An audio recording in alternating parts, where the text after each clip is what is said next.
Hello, my name is Rachel and I'm a yoga teacher in the Mind and Body Department at Shawellness Clinic. I'm here today to teach you a very quick but effective manual lymphatic drainage self-massage.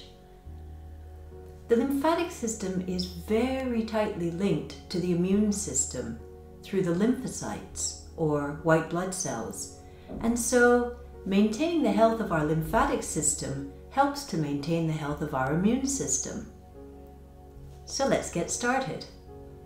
We're going to do 6 simple movements.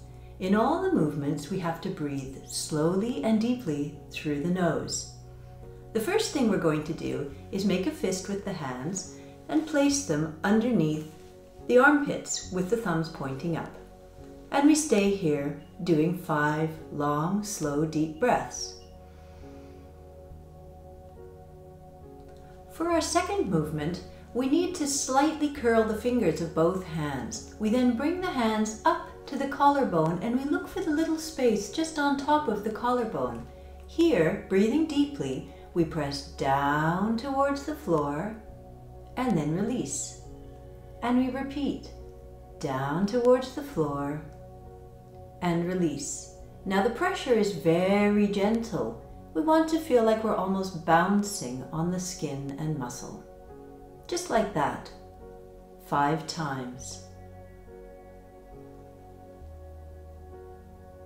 Great. So our third movement is done with the fingers in the form of a fork. You can either separate the second and third finger, or you can separate the first and second finger.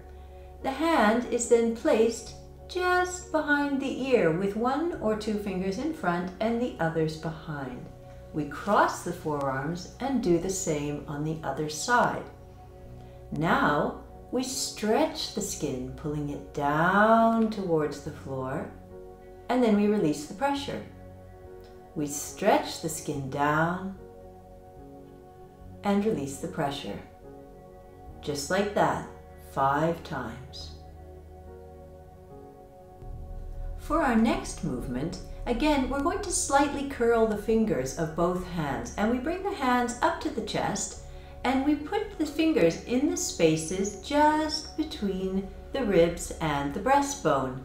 And here what we do is we press in towards the heart and then release. In towards the heart and then release. 5 times. Breathing deeply. Our next movement, we're going to place the hands a little bit lower, and again we're going to cross the arms, the forearms. So we open the hands up, or we open the fingers up, and we stretch the fingers and look for the spaces between the ribs. Crossing the arms, we place one hand on both sides. Here our movement is a gentle squeeze inwards and then a release. We squeeze in and release. 5 times. You may be interested to know that the organ on the left side, where you'll have your right hand, is the spleen, and this is where lymphocytes are actually stored, and it's a very important lymphatic organ. Our last movement is done with a very soft hand, and what we do is we bring the tips of our fingers just up to the breastbone, and just under here we have our thymus gland. Now the thymus gland is the brains of the immune system, and so when we tap the thymus gently like this and use affirmations such as I'm already healed, I'm already whole, we help to promote holistic good health. So just tap, tap, tap for a few seconds, breathing deeply and thinking to yourself, I am well, I am healthy. And there you go. You see how easy it is? And it doesn't take much time at all. So I encourage you to do this sequence every day to your very good health and love your lymph. Thanks for tuning in, and see you next time.